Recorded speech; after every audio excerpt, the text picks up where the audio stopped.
Si vous développez un service pour le marché de la consommation, il existe un processus technique que vous pouvez utiliser pour obtenir le consentement de l'utilisateur et commencer à recevoir les données de leur véhicule.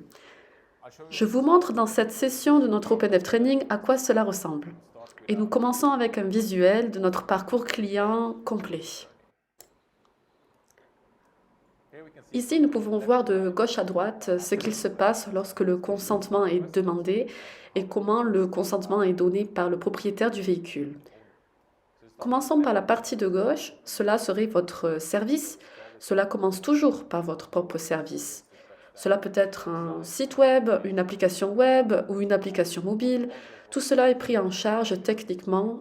Nous utilisons le protocole OAuth 2 pour collecter le consentement et cela commence à partir de votre service.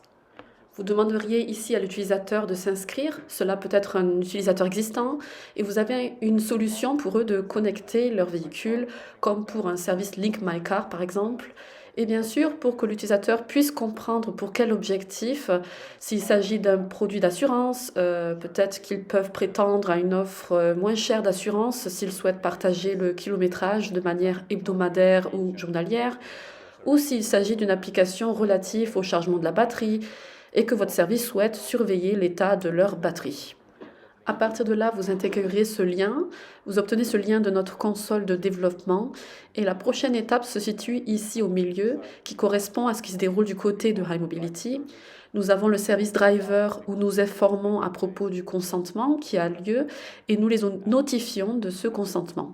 Et ensuite, nous leur demandons quelle marque ils utilisent et nous les redirigeons vers le portail du fabricant correspondant.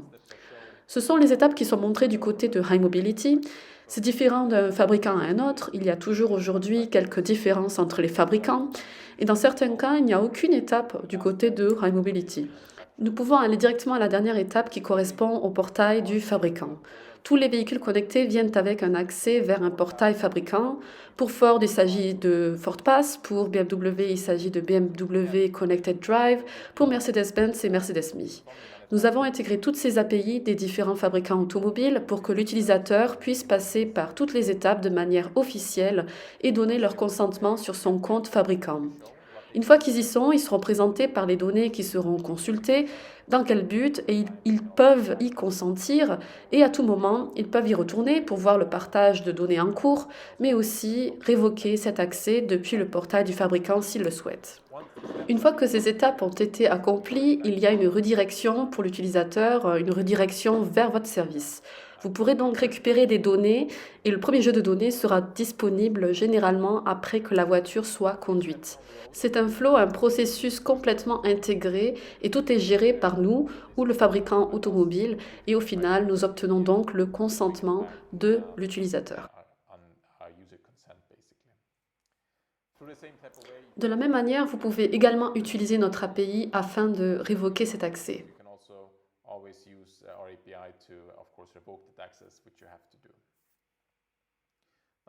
Je peux également faire une courte démonstration pour vous montrer à quoi cela ressemble. Et pour cela, nous allons sur notre plateforme. Sur notre plateforme, nous avons différentes sessions de notre OpenDev Training qui montrent comment configurer votre conteneur de données et comment obtenir les identifiants, comment vous obtenez le lien vers le consentement. Mais pour l'instant, je vais juste vous montrer le processus de consentement lui-même. Donc ici, j'ai déjà un lien à disposition à des fins de démonstration. Dans ce scénario spécifique, nous allons tout d'abord dans le portail Driver de High Mobility et je vais me connecter ici avec mon compte Driver en saisissant le nom utilisateur et le mot de passe.